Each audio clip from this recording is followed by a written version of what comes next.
Problem यह है कि जब हुकूमत नहीं चल पा रही और वो ना असेंबली चला सकता है, ना मईशत को ठीक कर सकता है, ना और जितने भी मसले हैं उसमें उसका कोई हल वो नहीं ढूंढ पा रहे हैं, एक नोटिफिकेशन वो नहीं तैयार कर सकते हैं, तो ये क्या चलेगी हुकूमत?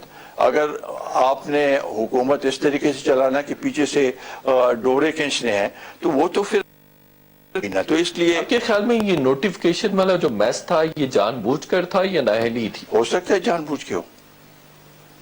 ये एक कॉन्स्पिरेसी थ्योरी है कि जानबूझ के, वरना इतना टाइम इनको 3-4 महीने टाइम मिला।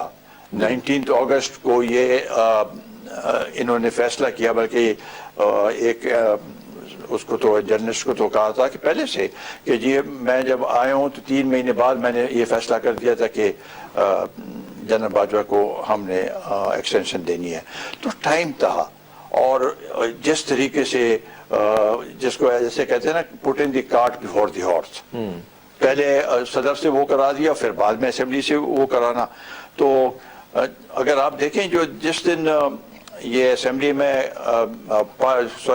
सुप्रीम कोर्ट में ये केस आया और जिसने भी किया, तो अटॉर्नी जनरल तो बड़ा तैयार होके आया था और उसने सारे कागजात उसको दे दिए, जिसकी वजह से उनको पता चला कि भाई इसमें तो ये गलतियां हैं। वरना उन्होंने तो अभी उनको नोटिस देना था, ये पहले से उन्होंने तैयार चीजें दे दी हैं जिसमें इतने वो हुए हैं, और उसके बाद भी ये ठीक नहीं कर सके।